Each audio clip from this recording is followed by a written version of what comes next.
Kiranya atas jemaat dari Allah Bapa, Tuhan Yesus Kristus, dan Roh Kudus. Jemaat Tuhan, mari bersama-sama kita melakukan nyanyian rohani nomor 96 dengan penuh sukacita. Kita melakukan bait pertama dan bait yang kedua.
Masih dalam keadaan berdiri, saudara-saudaraku, dengan lakukan Tuhan mendengarkan bagi kita di minggu pagi hari ini sebagai cermin supaya tiap-tiap kita memeriksa kehidupan kita masing-masing.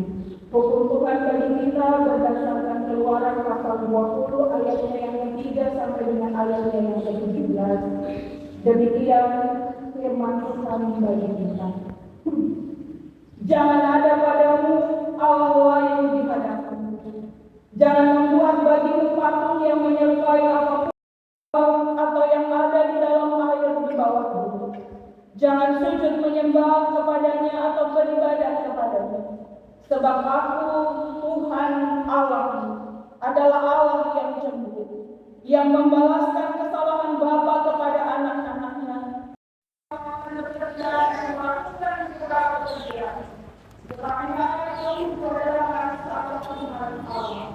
Maka jangan melakukan sesuatu pekerjaan, engkau atau anakmu laki-laki, atau anakmu perempuan, atau hambamu laki-laki, atau hambamu perempuan, atau hewanmu, atau orang asing yang di tempat kerjamu.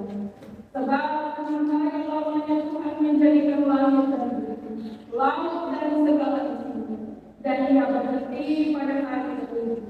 Itulah sebabnya Tuhan memberkati hari Sabat dan menguduskannya.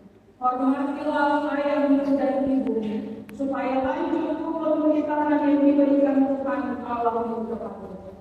Jangan membunuh, jangan berzina, jangan mencuri, jangan mengucapkan saksi dusta tentang sesamamu, jangan menginjili rumah sesamamu, jangan menginjili istrinya, atau hambanya laki-laki, atau hambanya perempuan, atau lembunya, atau keledainya, atau apapun yang dipunyai sesamamu.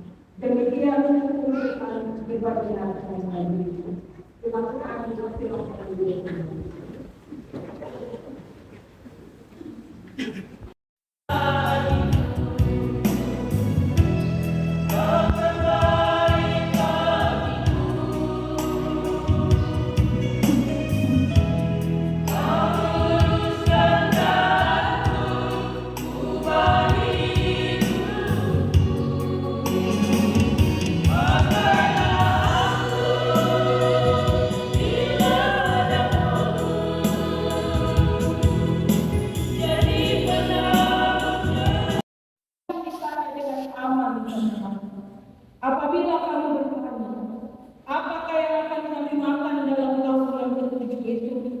Bukankah kami tidak boleh menabur dan tidak boleh mengumpulkan hasil tangan kami? Maka aku akan memerintahkan berkat kepadamu dalam tahun yang ke-6, supaya diberinya hasil untuk 3 tahun. Dalam tahun yang ke-8 kamu akan menabur, tetapi kamu akan makan dari hasil yang lama sampai kepada tahun yang ke-9. Sampai masuk hasilnya, kamu akan memakan yang lama. Sampai kemudian pembacaan Alkitab bagi kita di minggu hari ini. Berbahagia segala orang yang mendengar firman Allah serta memelihara dalam hidupnya tiap-tiap hari. Haleluya, haleluya, haleluya.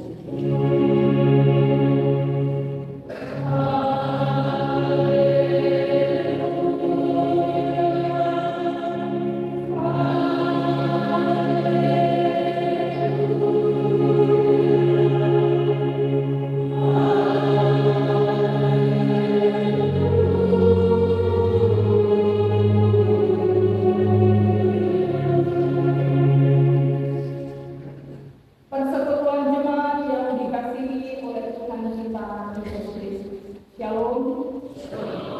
Selamat pagi dan salam sejahtera bagi kita sekalian.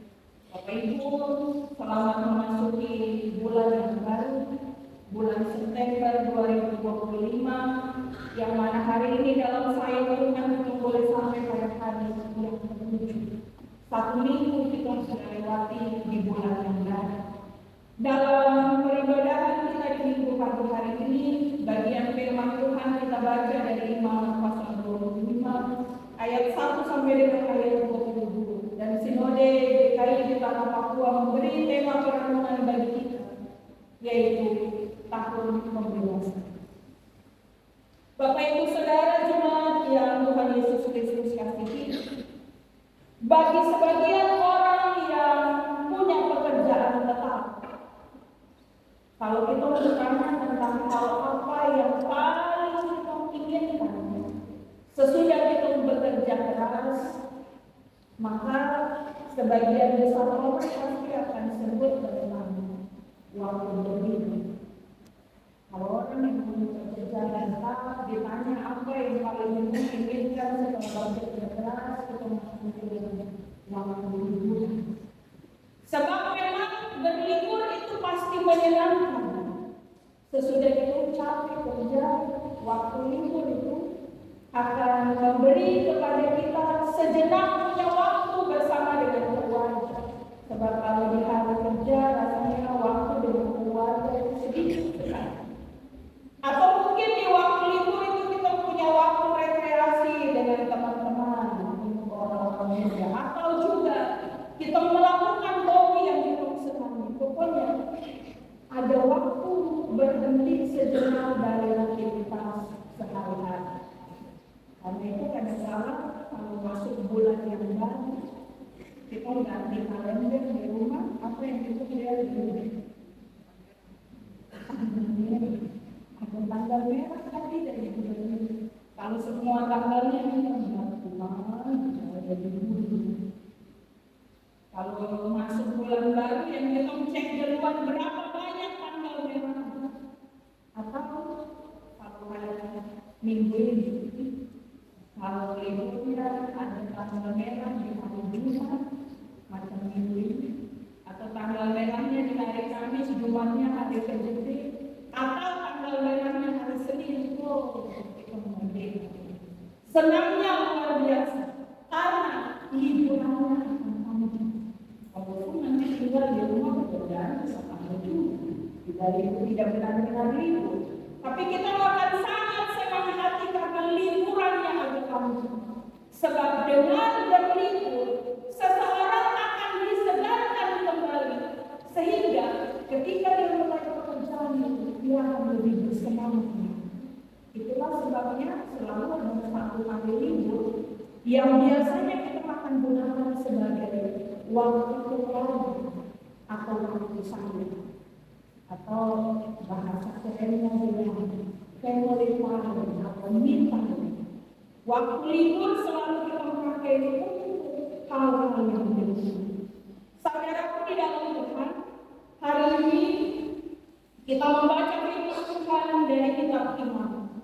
Sepanjang bulan September, kita akan membaca secara khusus dari kitab Imamat pasal 25. Setiap perikop akan dibagi sepanjang minggu di bulan September. Dan kita memulai hari ini dengan tahu bahwa kitab Imamat ini dia berisi perintah-perintah Tuhan yang disampaikan oleh Allah kepada bangsa Israel melalui Musa ketika dia berada di Gunung Sinai. Seluruh perintah Tuhan ini menjadi hukum, tapi juga menjadi peraturan yang harus dilakukan oleh Israel sebagai umat pilihan. Dan tujuan dari diberikannya perintah, hukum, serta peraturan ini adalah merupakan sebuah pagar yang melindungi umat Israel dari segala bentuk kekafiran, tapi juga melindungi Israel dari kemungkinan mungkin nanti mereka jatuh dalam kekafiran. Nah, peraturan-peraturan yang diberikan di perikop yang kita baca hari ini berhubungan erat dengan kepemilikan tanah umat Israel. Sebab begini, sesudah menjadi bangsa yang menetap di Kanaan, sekarang perkara tanah adalah hal yang penting untuk orang Israel. Sebab sama seperti kemah suci menjadi tempat yang kudus bagi Israel, demikian pula sekarang tanah Kanaan adalah tanah yang suci bagi Israel. Bagaimana Israel menduduki tanah itu, bagaimana Israel mengelola tanah itu, bagaimana Israel menjual tanah itu, semuanya haruslah di bawah hukum. Karena itulah kita membaca peraturan itu dalam pasal 25 kitab Imamat. Bapak Ibu Saudara, hari ini dalam perikop yang pertama dari Imamat pasal 25 kita membaca bahwa Allah menetapkan ada 2 peraturan, 3 peraturan. Tapi ada 4 hal yang hendak kita bahas dari 22 ayat ini. Hal yang pertama itu kita lihat dari ayat pertama sampai dengan ayat yang ke-7, yaitu bahwa ada peraturan tahun Sabat untuk tanah. Tahun Sabat untuk tanah. Tadi kita sudah sampaikan bahwa sesudah Israel masuk di tanah Kanaan, sekarang tanah menjadi hal yang penting. Sebab keberadaan Israel di Kanaan bukan karena kehebatan mereka. Maka sekarang tanah dilihat sebagai sebuah anugerah. Tanah dilihat sebagai sebuah pemberian Tuhan. Karena itu di ayat 1 dan 2 kita melihat di ayat 2 secara khusus. Tuhan bilang begini, berbicara kepada orang Israel dan katakanlah kepada mereka, apabila kamu telah masuk ke negeri yang akan kuberikan kepadamu, tanah adalah pemberian Tuhan. Dan karena itu, tanah ini harus diusahakan sesuai dengan perintah. Tanah harus selalu digarap dan diusahakan dengan sungguh-sungguh. Tapi Tuhan juga menetapkan bahwa ada waktunya tanah itu harus diistirahatkan total. Ayat 3 sampai 5 kita baca bahwa 6 tahun Israel boleh mengelola tanah itu dengan sungguh-sungguh. Tapi ada waktu di mana tanah itu harus diistirahatkan total, yaitu pada tahun ke-7, tahun Sabat. Rupanya bukan hanya kita orang bekerja yang perlu 1 hari libur dan pekerjaan, tapi demikian juga tanah perlu 1 tahun untuk diistirahatkan. Saudaraku, kalau bicara sedikit tentang Sabat, Sabat ini memang merupakan ketetapan Allah yang paling pertama di kudus. Tapi juga ini ketetapan Allah yang tertua dari semua ketetapan Allah. sabar dirancang untuk memelihara pengetahuan manusia akan Allah. Tapi juga sabar itu dirancang supaya manusia punya waktu untuk menyembah Allah sebagai Sang Pencipta. Nah, kita baca di sini kemudian sebagai informasi bagi kita Bapak Ibu, tahun sabat yang dibicara di sini, tahun sabat itu dimulai di bulan September. Di akhir waktu panen, bulan September itu di tahun gereja orang Israel itu bulan 7, sebab mereka memulai bulan pertama itu di bulan 7. Maka tahun sabat ini dimulai di bulan yang ke-7, yaitu di bulan September. Peraturannya adalah di tahun sabat itu semua hasil tanah di tahun sabat itu yang akan menjadi makanan. Tapi peraturannya adalah tidak boleh menabur benih, tidak boleh merontingi kebun anggur, tidak boleh mengerjakan tanah, dan hasil yang tumbuh dari benih yang di tahun sebelumnya itulah yang bisa diambil. Hanya untuk dimakan, tidak untuk dijual, tidak untuk dilakukan hal yang lain, hanya untuk dimakan. Baik untuk keluarga itu, tapi juga untuk budak semua orang asing yang ada hidup bersama-sama di dalam rumah itu. Bapak Ibu Saudara, dari hal yang pertama kita belajar dengan tahun sabat ini Allah hendak menunjukkan kepada Israel bahwa Allah adalah Tuhan tanah mereka dan bangsa Israel ini hanya para pemilik. Ketika Allah memberi, ketika Allah mengaruniakan, ketika Allah menyerahkan tanah yang baik itu kepada mereka dengan ketentuan dan syarat adalah supaya Israel tahu bahwa mereka bukan pemilik, tapi mereka bergantung sepenuhnya kepada Allah. Lalu dalam aturan supaya tanah diistirahatkan, itu ada maksud. Tanah yang diistirahatkan sementara waktu, kalau menurut pola pikir para petani, tanah yang diistirahatkan sementara waktu adalah supaya ada simpanan untuk cucu, supaya orang Israel tahu bahwa mereka tidak hanya pakai tanah itu untuk satu masa sekarang ini saja, tapi harusnya sampai dan cucu juga hidup dari tanah ini. Hasil dari tanah yang diistirahatkan juga mengajar mereka untuk tidak menguasai semuanya untuk diri sendiri, tapi belajar berkaitan dengan orang lain. Sebab hasil tanah di tahun sabat itu akan diberikan juga untuk semua orang yang hidup bersama di dalam rumah itu. Bukan hanya bagi tanah.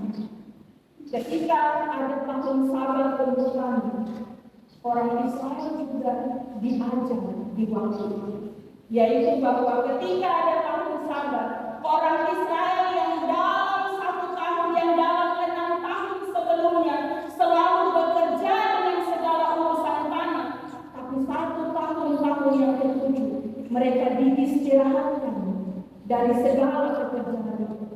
Dan dengan begitu Tuhan memberikan lebih banyak waktu untuk menghadiri kegiatan-kegiatan ibadah. Tahun sabat mengajarkan orang Israel untuk bergantung semata-mata pada Tuhan. Aturan yang kedua itu di ayat 8 sampai ayat 13 tentang tahun global atau tahun yang ke-50 atau tahun ke-12. Allah mengatakan bahwa harus ada 7 kali tahun sabat. 7 kali 7, 49, tahun yang ke-50 adalah tahun global.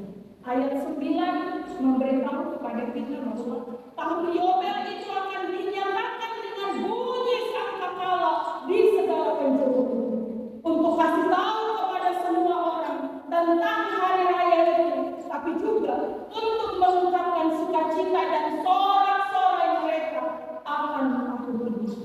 Bapak Ibu Saudara, kata Yobel atau Yubil itu dipahami sebagai satu bunyi sangkakala yang beda dari orang bumi sampai yang lain. Maka kalau sampai orang tahun Yobel berbunyi, itu Israel sudah tahu dengan bukti yang berbeda. Israel sudah tahu bahwa itu untuk menjelaskan. Di tahun itu kita membaca bahwa yang terjadi di tahun itu adalah di samping istirahat umum bagi tanah, seperti aturan tahun Sabat yang pertama tadi kita membicarakan, tapi juga di sana terjadi pelepasan rumah-rumah ibadah. Orang yang melakukan boleh dilepas, tidak lagi ulang hidup, tapi juga harus ada pengembalian resmi kepada setiap orang Israel. Semua tanah miliknya, tapi juga semua kebebasan dirinya yang sudah terpisah sejak tahun Yobel. Tahun Yobel ini dia jadi tahun keadilan, tapi juga tahun harapan bagi orang yang melakukan. Israel akan kembali memiliki tanah yang diperlukan bagi seluruh. Sebab itu beritanya begini, kalau keluarga atau salah satu suku ada dalam keadaan yang tidak ideal, misalnya mereka kesulitan, mereka bisa menggadaikan tanah kepada orang lain. Tapi di tahun Yobel, tanah yang digadaikan itu harus dikembalikan. Harus dikembalikan kepada setiap orang yang memiliki. Diberikan ketentuan bahwa ada keluarga yang bisa punya hak untuk menebus tanah. Kita nggak ada keluarga yang bisa tolong itu menebus silakan.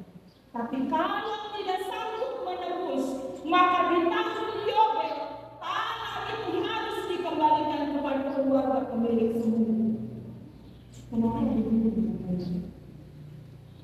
Peraturan itu dibikin supaya garis keturunan, tapi juga hak waris mereka tetap diberikan. Untuk juga mencegah timbulnya tuan tanah yang serakah, yang menimbun kekayaan di atas penderitaan orang lain. Bayangkan kalau ada begitu dalam suku atau keluarga yang susah, menggadaikan tanah mereka, orang yang mampu beli, dia akan punya tanah yang banyak. Lalu yang punya hak milik tidak bisa apa-apa. Tapi di tahun Yobel, semua itu harus dikembalikan supaya hak milik tetap terjaga, tapi garis keturunan juga ke bawah mereka punya hak waris itu. Hal yang ketiga di ayat 14 sampai dengan 17 kita membaca tentang aturan jual beli. Ini awal menetapkan aturan ini di ayat sampai dengan soal jual beli. Aturan ini kemudian kita baca bahwa aturan ini adalah untuk melawan penindasan di dalam jual beli tanah. Baik pembeli maupun penjual tidak boleh melampaui batas. Dalam arti kata yang sederhana begini, yang beli tidak boleh bayar kurang, tapi juga yang jual tidak boleh terima nilai yang lebih daripada semestinya. Karena mereka harus mempertimbangkan pengembalian tanah ini nanti di tahun berikutnya. Tapi dalam aturan jual beli ini Bapak Ibu, yang paling penting di sini adalah apa yang Tuhan bilang di ayatnya yang ke-17. Janganlah kamu merugikan satu sama lain, tetapi engkau harus takut akan Allahmu, sebab Akulah Tuhan Allah. Hal yang paling penting dalam hal jual beli, hal yang paling penting dalam aturan jual beli adalah jangan merugikan satu sama lain. Dasar dari jangan merugikan adalah engkau harus takut akan Tuhan Allah. Bapak Ibu, pernyataan ini benar. Sebab kalau seseorang punya rasa takut akan Allah, pasti akan mampu menahan kita untuk tidak berbuat seleweng-leweng kepada sesama kita. Hal yang terakhir, bagian yang keempat dari pembacaan kita, itu ayat 18 sampai dengan ayat 20. Bapak Ibu, di sini kita membaca tentang jaminan Allah bagi umat Israel. Bayangkan, sesudah Tuhan bilang ada tahun ke-7 istirahat, ada tahun ke-50 semua hak milik harus dikembalikan, ada aturan untuk jual beli tidak boleh merugikan. Mungkin ketika umat Israel dengan aturan ini, mungkin ada timbul kekhawatiran dalam diri mereka. Bagaimana kita punya hidup di tahun ke-7 itu? Apa yang akan kita makan di tahun ke-7 itu? Bapak Ibu Saudara, Allah tahu benar akan hal ini. Sehingga kita baca bahwa Allah memberi jaminan Israel tidak akan menderita kerugian, tapi justru mereka akan dapat untung dalam menjalani tahun-tahun perhentian ini. Janji Tuhan begitu untuk jangka pendek. Untuk jangka pendek, Allah menjanjikan bahwa berkat Tuhan akan diperlimpahkan di tahun ke-6. Bahwa hasil yang diperoleh di tahun ke-6 akan cukup untuk tahun ke-7, ke-8, bahkan sampai tahun ke-9. Ayat 20 dan sampai 22 kita membaca. Tapi juga jaminan Allah untuk jangka panjang. Allah menjamin bahwa mereka akan makan sampai kenyang dan diam di tanah mereka dengan aman dan tenang. Bapak Ibu Saudara, sesudah membaca dan mendengar ini, kita mau bilang apa kaitannya dengan hidup kita hari ini? Apa kaitannya segala aturan ini dengan hidup kita hari ini? Baik saudara, anak-anak, jemaat Tuhan, seluruh bagian firman Tuhan hari ini diperdengarkan bagi kita adalah untuk menguatkan hati seluruh umat Allah di sepanjang zaman, untuk mempercayai Allah yang Maha Kuasa itu dalam menjalankan kewajiban ibadah. Tapi juga ini jadi jaminan menguatkan hati kita untuk menjalani kehidupan kita dan menyerahkan kekhawatiran kita kepada Allah. Hari ini kita belajar bahwa kalau ada perintah untuk beristirahat, jangan paksa jalan terus. Kalau ada perintah untuk beristirahat, jangan paksa untuk jalan terus. Kalau ada seruan untuk memberi, kalau ada seruan untuk mengingat orang lain di luar diri kita, kalau ada seruan untuk mengulurkan tangan bagi sesama, tetap memberi, jangan mengangkat. Kalau ada perintah untuk mengembalikan, kembalikan dan jangan mengangkat. Tidak usah pikir soal kalau saya kasih terus sama kamu. Firman Tuhan hari ini. Jangan pikir soal saya kasih dan nanti saya makan. Sebab Tuhan Allah akan memerintahkan berkat yang untukmu hari ini dan sampai 3 bahkan 4 tahun ke depan. Amin. Tuhan akan perintahkan berkat untukmu hari ini bahkan untuk keturunanmu nanti. Tuhan akan perintahkan berkat. Sebab berkat Allah akan selalu cukup bahkan melimpah dalam hidup setiap orang yang taat pada Tuhan. Coba kita asal dulu, baru nanti kita bicara tentang hal yang berikutnya, Bapak Ibu Saudara, tentang perayaan Sabat. Baik tentang hari Sabat, tapi juga tahun Sabat di dalam Alkitab. Ini ajar kita supaya kita ingat bahwa ada waktu perhentian yang ditetapkan oleh Allah sendiri, bukan manusia. Perintah tentang Sabat itu adalah supaya kita manusia punya waktu untuk beribadah kepada Tuhan dan tetap dekat dengan Tuhan. Jangan pakai Sabat itu untuk hal-hal yang sifatnya pribadi. Jadi sampai Jumat, Sabtu langsung padam, jadi minggu pagi air mengalir tidak bisa cuci pakaian. Jangan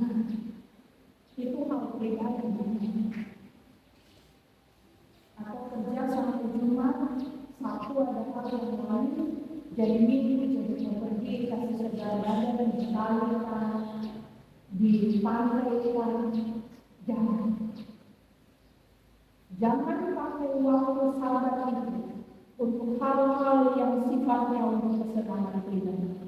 Tapi utamakanlah Tuhan dalam kehidupan kita. Bapak Ibu Saudara, Tuhan kasih 6 hari untuk kita bekerja. Hanya satu hari sudah sendiri, supaya kita punya waktu lebih. Pergi gereja dulu. Nanti mau cuci pakaian, pergi gereja dulu. Nanti baru habis itu pergi pantai, pergi kali. Jangan bilang pagi pergi kali itu nanti saya baca sore. Padahal kalau pulang selama badan sudah capek, hari Minggu lagi tidur. Bukan hari Sabat Tuhan tetapkan supaya kita punya waktu dengan Tuhan dan punya hubungan yang dekat dengan Dia. Jangan kasih lewat hari yang dituju dengan tidak datang kepada Tuhan. Hal yang terakhir, Bapak Ibu, sederhana tapi saya melihat pengalaman kita di beberapa akhir-akhir ini. Kita bicara banyak hal tentang tanah. Terakhir, sederhana, tapi Allah mengajar kita untuk mengelola berkat-berkatnya dengan baik dan adil, secara khusus soal tanah. Tanah bukan milik kita, Bapak Ibu. Kalau kemarin kita mendengarkan orang asli. Tapi hari ini Tuhan bilang, Tuhan kasih tahu kita, tanah ini bukan milik kita, ini milik Tuhan. Tanah ini milik Tuhan. Kita hanya penyewa saja di dunia ini. Jadi kalau penyewa jangan bikin diri seperti ini. Tapi kalau punya hak untuk memakai, jangan lepas gampang-gampang ke orang. Lalu nanti kita akan cucu balik mengemis kepada orang. Jangan. Sebab kita tidak punya kebiasaan kalau mobil untuk kasih kembali kepada Tuhan masing-masing. Kalau sudah lepas pergi, tidak ada apa-apa.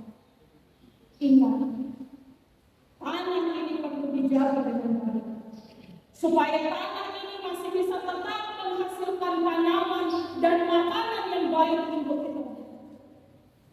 Tapi juga tanah ini harus dijaga dengan baik, supaya masa mendatang anak cucu kita masih punya tempat yang baik dan baik. Jangan karena keperluan bahkan mama dan nenek ini besok ini nanti sini di bawah kami. Tuhan memberkati kita semua dengan itu. Amin. Cuma Tuhan meresponi memberikan firman yang baru seperti ini. Kita kendala memberi persembahan syukur sebelum Tuhan memberi persembahan yang telah disiapkan masing-masing. Dengan firman Tuhan bagi kita seperti tertulis dalam 2 Korintus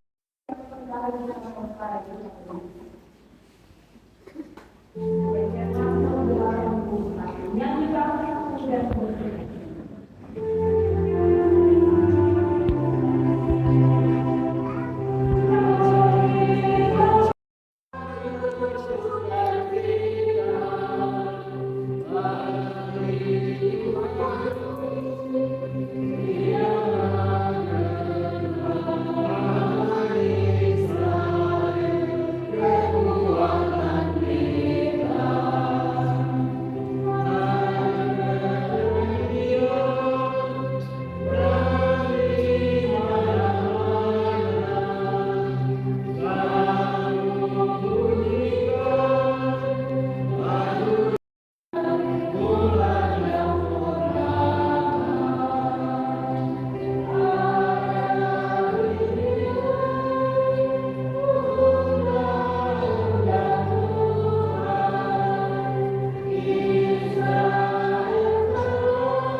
Kami doakan beberapa keluarga yang membawa perjalanan terakhir dari pemasukan, berupa orang tua dan persembahan berkeluarga. Pengucapan syukur yang pertama dari Ibu Mary Komunikan atau yang besar yang keluarga. Yang kedua dari Nanti yang Bidokir, yang ketiga dari keluarga Bangsa dengan kami. Untuk anak terkasih Andreas Pon dari Ibu Sampai yang pada tanggal 2 September 2025 telah berusia 12 tahun. Yang keempat dari keluarga Ibu Timburi atas pertama kali usia bagi istri terkasih Ibu Marisa Ibu yang benar berusia 31 tahun. Yang kelima dari keluarga Daniel Mekwan yang berkenan dan menentukan anak Chelsea yang mengikuti kuliah di Universitas Media Masukan di Jogja. Yang keenam dari Ibu Terkasih Sonia Esmarani atas ulang tahun yang ke-49 tahun tanggal 7 September 2025. Yang ketujuh dari keluarga kami untuk pertama kali mengantarkan anak ke gereja dan anak yang setiap teman-teman. Yang kedelapan, pengucapan syukur ulang tahun anak yang dibawa di aku. Yang kesembilan, pengucapan syukur atas bertambah usia tanggal 4 September 2025 menjadi kami pakai kehidupan kami di kerja yang baik ke dalam tangan masing-masing Tuhan. Kami memadukan Engkau dalam seluruh perjalanan hidup kami. Jangan tinggalkan kami sendiri, Tuhan. Tapi biarlah kami sadar sungguh, tiap-tiap waktu kami bergantung pada anugerah dan kemurahan Tuhan. Tuntun kami dengan hikmat budi minggu Tuhan memberkati setiap mesbah-mesbah yang telah dibangun oleh tiap-tiap keluarga dalam rumah mereka masing-masing. Ajar kami menjaga komitmen ini ya Tuhan, supaya tiap hari kami memberi waktu duduk bersama sebagai bapa, mama, kakak, adik, tete.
Terimalah berkat Tuhan dan pergilah dengan sukacita. Tuhan memberkati engkau dan melindungi engkau. Tuhan menyinari engkau dengan wajah-Nya dan memberi engkau kasih karunia. Tuhan menghadapkan wajah-Nya kepadamu dan memberi engkau damai sejahtera. Amin.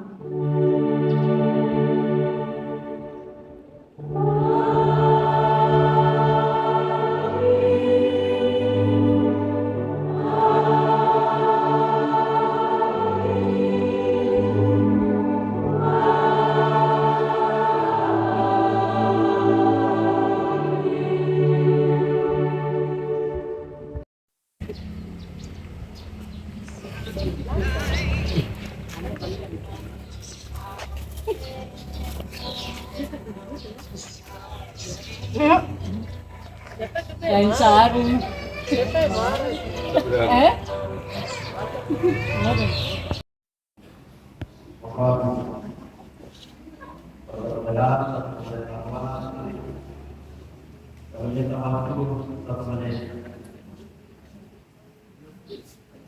Dari ketua panitia lokal dilakukan oleh 2027 di tempat Petani Wajo Di kesempatan hari ini kami menyampaikan pengetahuan untuk diketahui keseruan